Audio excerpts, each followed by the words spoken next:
আসসালামু আলাইকুম। আজকে আপনাদের সাথে শেয়ার করব আমার খুবই পছন্দের একটি আচার, বোম্বাই মরিচের আচার। অনেকে এটাকে নাগা মরিচ বলে চেনে, আবার কেউ বা ঝাল বেশি হওয়ার কারণে এটাকে বিষ ঝালও বলে থাকে। নাম যাই হোক, এই মরিচের কিন্তু ঘ্রাণটা অনেক সুন্দর। আমার কিন্তু এই ঘ্রাণটা শুকলেই একে জিভে জল চলে আসে। তো এখন তো ওই ঝালের সিজন, তো এখন যদি আচারটা করে রাখেন অফ সিজনেও আপনারা খেতে পারবেন। আর একটা বিশেষ সুবিধা রয়েছে, যে কোনো ভর্তা, আলু ভর্তা বা অন্য কোনো ভর্তা করার সময় আলাদা করে ঝাল পোড়ানো বা ঝাল সেদ্ধ করার কোনো ঝামেলা থাকবে না। এখান থেকে এক টুকরো ঝাল নিয়ে ভর্তা মাখলেই কিন্তু যথেষ্ট টেস্ট হয় ভর্তায়। তো আচারটা তৈরি করার জন্য আমি এখানে কাঁচা পাকা মিলে প্রায় 25টার মতন মরিচ নিয়েছি। মরিচগুলোকে আমি এখন আস্ত অবস্থায় খুব ভালোভাবে ধুয়ে নিব, এবং মরিচের বোটাগুলো কিন্তু ফেলবো না।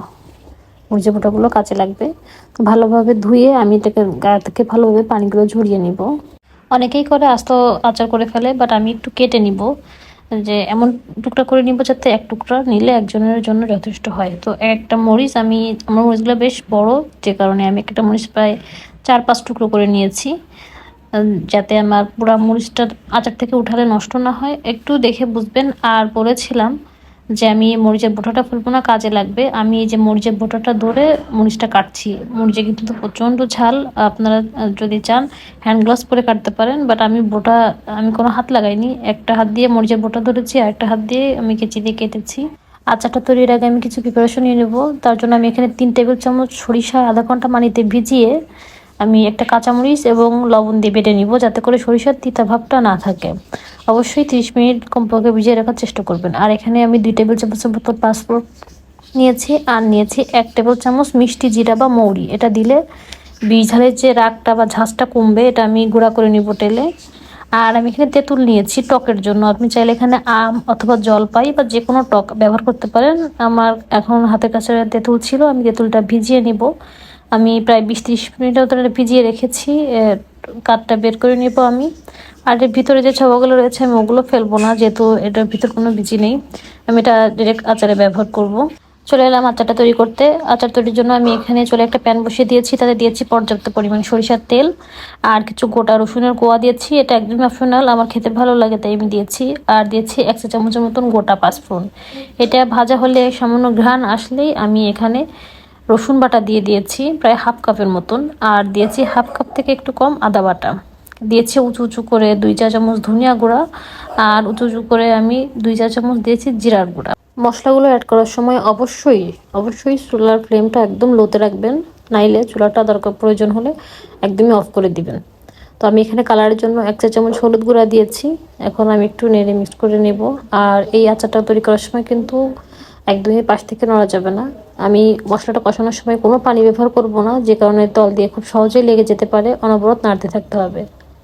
আর দিয়ে দিয়েছি আমি যে তেঁতুলের কাঠটা করে রেখেছিলাম সেই তেঁতুলের কাঠ। আর আমি হাফ কাপের মতন চিনি দিয়েছি। চিনিটা আপনাদের টেস্ট অনুযায়ী দিবেন, যেহেতু তেঁতুল দিয়েছি অনেকটা টক ছিল।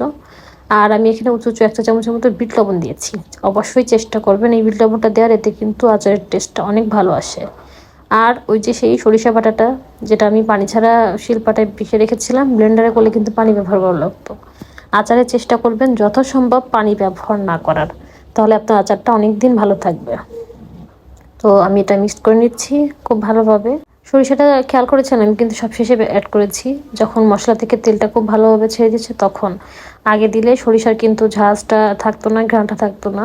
আর আমি এখানে হাফ কাপের মতন ভিনেগার বা সিরকা অ্যাড করেছি, যাতে আমার আচারটা অনেকদিন পর্যন্ত ভালো থাকে।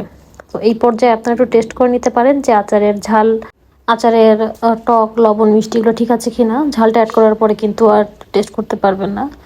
তো আমি এই পর্যায়ে সেই কেটে রাখা বোম্বাই মরিচগুলো দিয়ে দিয়েছি। মরিচটা আমি লাস্টে অ্যাড করেছি। আর মরিচটা দিয়ে কিন্তু অনেকক্ষণ জাল করবেন না, তাতে করে কিন্তু মরিচটা গলে যাবে, প্লাস মরিচের কালারটা নষ্ট হয়ে যাবে। চুলার কাছে দাঁড়িয়ে থেকে অনবরত নেড়ে আমি আচারটা তৈরি করে নিচ্ছি। একটু খেয়াল করলে বুঝতে পারবেন। আর তেলটা আমার একটু কম হয়েছে, আমি পরবর্তীতে কিছুটা সরিষার তেল অ্যাড করব। সেটা অবশ্যই আমি গরম করে, খুব ভালোভাবে গরম করে ঠান্ডা করে তারপর অ্যাড করব। এটাই নিয়ম আচারে তেল অ্যাড করার। আর যে আমি পাঁচফোড়নটা গুঁড়া করে রেখেছিলাম, পাঁচফোড়ন আর মৌরি, সেই তেলে রাখা গুঁড়া করা পাঁচফোড়নটা দিয়ে দিচ্ছি একদম লাস্ট পর্যায়ে। এই পর্যায়ে কিন্তু খুবই সুন্দর একটা অ্যারোমা হচ্ছে। আর দিয়েছি টেস্টিং সল্ট খুবই সামান্য পরিমাণ, এটা একদমই অপশনাল। এটা দিলে কিন্তু আচারের খুবই একটা টেস্ট আসে, ভালো আসে। আমার আচারের সকল ইনগ্রিডিয়েন্টস অ্যাড করা শেষ।